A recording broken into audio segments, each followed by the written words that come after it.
नमस्कार दोस्तों, मैं मंजू पाठक अपने चैनल में स्वागत करती हूँ। कहिए कैसे हैं आप लोग। आशा करती हूँ कि आप लोग बहुत अच्छे होंगे। तो चलिए आज हम इस वीडियो में जानेंगे कि सुहाग से संबंधित कुछ इम्पोर्टेंट बातें। वो क्या चीज़ है कि हमें सिंदूर कब कब लगाना चाहिए और क्या क्या कंपलसरी हमें सुहाग से संबंधित वो हमेशा लगा के रहना चाहिए। तो इन्हीं सब बातों पर कुछ टिप्स है जो हमारे न्यू जनरेशन के बच्चे नहीं जानते हैं या फिर अनजाने में कुछ गलतियां कर जा रहे हैं। तो देखने में तो अच्छा नहीं लगता है, लेकिन फिर भी अब उनके लिए यही आजकल का मॉडर्न युग है या फैशन है। तो थोड़ा सा हम सोचते हैं कि समझाना चाहिए बच्चों को हमारे वीडियो के माध्यम से। तो चलिए पहला क्वेश्चन है कि कुछ लोग का क्वेश्चन ये है कि हम सिंदूर कब कब लगाएं। देखिए दोस्तों, सिंदूर जरूरी तब हो जाता है जब हम बाल धोते हैं या स्नान करते हैं या पूजा करने से पहले थोड़ा सा स्नान करके खाली माथा से आप मत मैंने पूजा करने बैठिए तो थोड़ा सिंदूर आप माथा पर भर माथा नहीं कीजिए, लेकिन ठेका लीजिए। ये तब जाके आप पूजा स्थान में बैठ के आप पूजा कीजिए, क्योंकि ये बिना सिंदूर का शुद्ध नहीं माना जाता है पूजा। ये महत्वपूर्ण है, सबसे पहला बात। दूसरी बात यह है दोस्तों कि देखिए आजकल के होता है कि हम सिंदूर कब कब लगाएं। दिन भर में मान लीजिए कि 4 बार हम अपना कोई शूटिंग कर रहे हैं, कुछ फैशन ऐसा ड्यूटी है हमारा जो उस टाइप का मेकअप करना जरूरी है। तो कितने बार हम सिंदूर लगाएं। सिंदूर तब जरूरी हो जाता है और दोष नहीं लगता है जब पूरा मांग आप बीचों बीच फाड़ते हैं, दोनों साइड से बीच में मांग होता है, तब आपको जरूरी हो जाता है सिंदूर लगाना। ऐसे अगर आपको मान लीजिए कि बहुत तरह का शूटिंग है, किसी चीज़ का आप वीडियो बना रहे हैं, किसी चीज़ का फिल्म इंडस्ट्री में काम कर रहे हैं, बहुत सारा चीज़ है जो उस टाइप का आपका जॉब है या काम है, तो बार बार आपको मेकअप करना पड़ रहा है। तो उसमें आप क्या कीजिए कि बाल को पूरा ढक के बार बार आप मेकअप कीजिए, अपना काम को जारी रखिए। तो सिंदूर लगाना कंपलसरी नहीं है, लेकिन मांग जब फाड़ते हैं ना, तब आपका सिंदूर लगाना ये बहुत ज़रूरी हो जाता है हमारे यहाँ। आप बिना मांग फाड़े आप कितना तरह का भी बाल झाड़िए या बाल बनाइए तो उसमें दोष नहीं लगता है, लेकिन मांग जब दोनों साइड से फाड़ के आप बाल को बनाते हैं सच संवर के, माने कभी समय मिला तो 1-2 टाइम आप बाल बनाते हैं, तो उसमें आपको ये ज़रूरी हो जाता है कि हम भर मांग सिंदूर या जितना भी आपको पसंद है तो उतना सिंदूर लगाना जरूरी है। दूसरा हो गया। अब तीसरा क्वेश्चन ये है दोस्तों कि जैसे हमारे बड़े बुजुर्ग पहले के ज़माने में रहते थे, जैसे सास हुआ, जेठानी हुआ, माता माँ है, बड़ी बहन है, या फिर और भी रिश्ते में मौसी हैं, नानी, जो भी हैं, बड़े बुजुर्ग को हम लोग पहले बाल बना देते थे, उसके बाद अपना बाल बना देते थे। अब तो ऐसा समय नहीं है। फिर भी अगर आपके आसपास कोई बड़ा बुजुर्ग है तो अगर अपना बाल बनाती हैं तो देखिए उनका भी आपको चाहिए कि थोड़ा सा उनको कंघी करके और सिंदूर टीका लगा दीजिए, वो प्रणाम कर लीजिए। तो उसमें भी वो बहुत खुश हो जाते हैं, आपको भर भर के आशीर्वाद देते हैं और ये आशीर्वाद किस रूप में आपको लग जाता है आपको पता भी नहीं चलता है। तो ये हो गया तीसरा क्वेश्चन सिंदूर से। चौथा क्वेश्चन ये हो गया दोस्तों कि सिंदूर लगाना हमारा भारतीय संस्कृति में एक चीज़ और भी ज़रूरी है कि जैसे कि मान लीजिए कि सूतक पातक लग गया तो उसमें आप सिंदूर नहीं लगाते हैं, कोई दिक्कत नहीं है। एक कहीं जाना है, मान लीजिए कि ड्यूटी जाना है, अब क्या करेंगे, सुना माथा जाना भी ठीक नहीं लगता है, कितना दिन कोई छुट्टी लेके बैठे या, तो उसमें आप क्या कीजिए कि अलग से एक सूतक पातक वाला कहीं एक जनरल सिंदूर होता है जो हमेशा रोज़ हम इस्तेमाल करते हैं, या फिर कहीं ना कहीं रहता है, कहीं अलग से रखे रहिए, क्योंकि ये हम महिलाओं का ये होता है हर महीना 5 दिन 6 दिन सूतक लग ही जाता है पीरियड के टाइम में। तो उसके लिए वो पूरा सिंदूर को आप छुइए मत, वो अलग से निकाल के कहीं रखिए। तो उसमें से चाहे तो आप बिना मांग निकाले, आप चाहे तो थोड़ा सा यहाँ ठेका के आप ड्यूटी जा सकते हैं, कोई काम जा सकते हैं, बाहर में अगर कोई काम है तो जाके कंघी करके आप कर लगा सकते हैं। लेकिन ये सिंदूर लगाना आपको एकदम अनिवार्य तब होता है जब पूरा मांग फाड़ने पर ये अनिवार्य हो जाता है, नहीं तो दोष नहीं लगता है। चौथा, ये बात समझ में आ गया।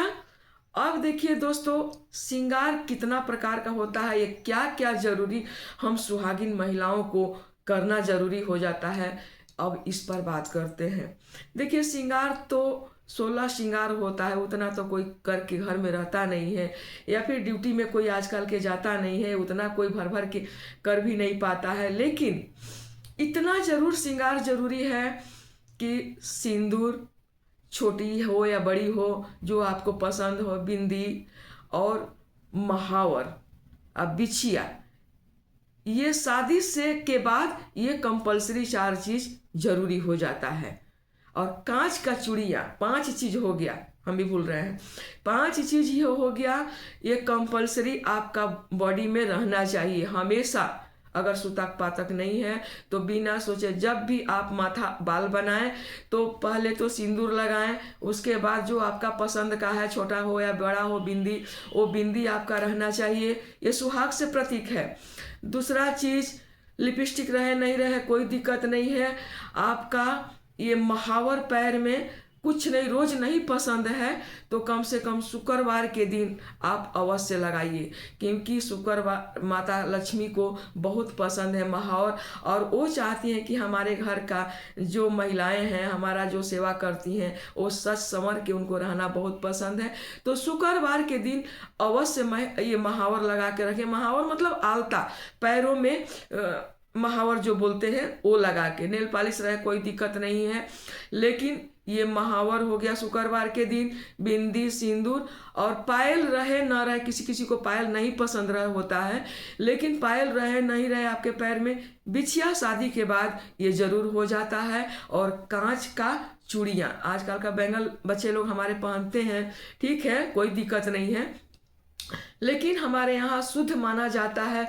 किसी भी पूजा पाठ हो या किसी भी सुहाग से संबंधित हो या परंपरा मान के चलिए, कांच का चूड़िया बहुत महत्वपूर्ण हो जाता है शादी के बाद। तो ये 5 चीज जरूरी हो गया, मैंने हमेशा पहने रहने के लिए। बाकी आपका मर्जी, आप जितना श्रृंगार करके रहिए, जितना सज संवर के रहिए, उतना ही सुंदर लगता है। हम पति के लिए कहा जाता है, मान्यता ऐसा है कि स्त्रियां, देखिए, जब ऐसा आपत्ति काल आ जाता है तो क्यों सब सुहाग उतर जाता है, बस पति के लिए ही सजना संवरना सब ये बनाया गया है हमारा परंपरा। और शादी से मैंने शादी के बाद कंपलसरी ये 5 चीज अवश्य बनाया गया है कि आप 5 चीज पहन के हमेशा ही रहे, ताकि पति का नज़र कभी आप पर पड़े तो एक खुशनुमा उनका खुशी होता है मन में, तो ऐसा हो जाता है सच संवर के, साफ सुथरा, इसीलिए बनाया गया है कि शादी के बाद ये जरूरी हो गया। कुंवारा का बात नहीं है, कुंवारा में तो सभी बिंदी भी लगाते हैं, बैंगल पहनते हैं, पायल पहनते हैं, काजल, लिपस्टिक, ये सभी कुंवारी लड़कियां पहनते हैं। लेकिन शादी के बाद 4 चीज 5 चीज जरूरी होता है। कांच का चूड़िया कंपलसरी है, जब भी बाल बनाए, मांग फाड़े तो सिंदूर जरूरी है, छोटा हो या बड़ा हो बिंदी जरूरी है, और प्लस बिछुआ। बिछुआ आपको पसंद हो या नहीं हो, हमारे यहाँ बिछुआ पहना के, पहले तो गौना होता था लेकिन अभी गौना नहीं, शादी में पहना के पूरा कंप्लीट विधि विधान से शादी होता है, ये बिछिया। ये हो गया। अब रहा बात दोस्तों कि देखिए, हमारे दान पुण्य सुहाग से संबंधित हम लोग, जैसे कि सावन का महीना हुआ या कभी ऐसा पुण्य समय चल रहा है जैसे कार्तिक महीना हुआ, कोई ऐसा अच्छा संभव दिन है या बड़ा बुजुर्ग आपके घर में है, कुछ देना चाहती हैं तो कुछ और दीजिए या ना दीजिए, कम से कम 5 चीज सुहाग से जुड़ी उनको अवश्य दान दक्षिणा में दीजिए। जैसे कांच की चूड़ियाँ, सिंदूर का डब्बा, बिंदी हुआ, या फिर लिपस्टिक हुआ, या महावर हुआ, या नेल पॉलिश हुआ, इन्हीं सब में से आप 5 चीज जरूरी। और कुछ नहीं, अगर मान लीजिए आपके पास भगवान समर्थाएं दिए हैं तो उसमें 2 बिछिया जरूर डाल दीजिए, किसी को गिफ्ट देने के लिए ये बात बोल रहे हैं। तो पायल जरूरी नहीं है, बिछुआ जरूरी है। और हमारे यहाँ यही गिफ्ट दिया जाता है। कुछ जिसको समर्थाय नहीं है तो भी अगर मान लीजिए खुशी से हम किसी को कुछ देना चाहते हैं तो ये चीज़ अवश्य दें। हमारे गुरु महाराज हों, महाराजी उनका वाइफ जो होती है उनको देना चाहें, कुछ दें नहीं दें, इतना 5 चीज़ सुहाग से संबंधित जरूर दें और आशीर्वाद जरूर प्राप्त करें। 5वीं बात एक चीज़ और है दोस्तों कि अपना जब भी अगर पहला श्रृंगार करें या फिर सोच के बैठ के सजे संवरें तो कम से कम घर में बड़ा बुजुर्ग है, जैसे कि हम सिंदूर लगा रहे हैं, सब अपना सज संवर लिए तो कम से कम आलता उल्टा लगाए। तो बड़ा बुजुर्ग पहले के ज़माने में तो हम उनको भी बाल बना के सिंदूर बिंदी लगाते थे, पैर में महावर लगाते थे, तो उनको जाके चूड़ी पहनते थे, तो उनको हर चीज़ में हम बड़ा बुजुर्ग को प्रणाम करते थे। लेकिन अब ऐसा संभव नहीं है। तो कम से कम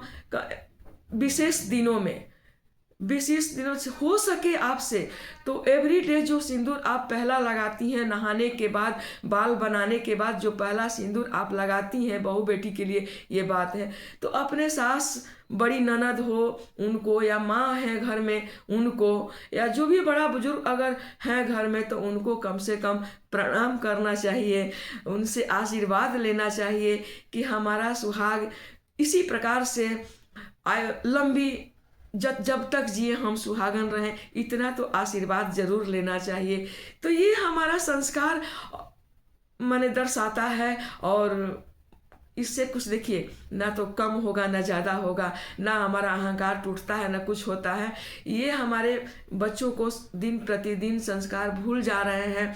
लेकिन पहले के ज़माने में हम लोग कुछ भी अच्छा करते थे ना, एक नया वस्त्र भी पहनते थे, एक नया चूड़ी भी पहनते थे तो अपने बड़े बुजुर्ग को जाके प्रणाम करते थे, एक सिंदूर बिंदी भी पहनते थे तो जाके बड़ा बुजुर्ग को सुबह में स्नान करने के बाद एक पहला सिंदूर जब हम लोग पहनते थे ना तो अपना घर में बड़े बुजुर्ग को जरूर प्रणाम करते थे।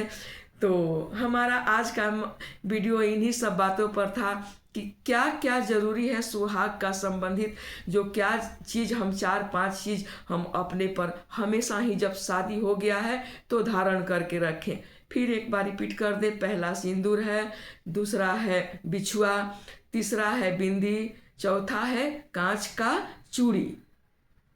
और शुक्रवार के दिन, रोज नहीं हो सके कोई बात नहीं, 8 दिन में एक दिन शुक्रवार के दिन आप अपने पैरों में महावर, आलता जिसको बोलते हैं, वो जरूर लगा के रखिए। माता लक्ष्मी आपके घर में बहुत खुश होंगी, ये मेरा अनुभव है। और पहला चीज आपको ये बताए हैं दोस्तों कि जब जब मांग निकालें तब तब सिंदूर लगाना कंपलसरी हो जाता है। दूसरा, स्नान करके पूजा स्थान में बैठने से पहले अपने माथा में सिंदूर ठेका लें, उसके बाद ही पूजा करने बैठें। और पूजा पाठ करके श्रृंगार करके जब उठें तो बड़ा बुजुर्ग का आशीर्वाद जरूर लें। ये हमारा सनातन धर्म का संस्कार है। और जो नहीं करते तो जबरदस्ती नहीं है, कोई बात नहीं है, लेकिन ये करना चाहिए। और हम नहीं करेंगे तो हमारे न्यू जनरेशन कैसे सीखेंगे। तो यही आज का मेरा वीडियो है। उम्मीद करते हैं कि बहुत अच्छा लगा होगा, कुछ लाभ जरूर मिलेगा और कुछ सीखने को मिलेगा। पुरानी परंपरा अब लुप्त होते जा रहे हैं, तो सोचे कि आज हम श्रृंगार पर कुछ वीडियो बनाएं और आप लोग को शेयर करें। और देखिए भाई, कुछ पसंद आए तो लाइक कीजिए, सब्सक्राइब कीजिए, और कमेंट सेक्शन में नहीं समझ में आए तो देखिए हमको लिखिए, ताकि हम फिर कुछ अच्छा आपको सिखाएं। और बहुत माने हमको हिम्मत मिलता है कमेंट करने से, और कोई बात नहीं है। बहुत बहुत धन्यवाद।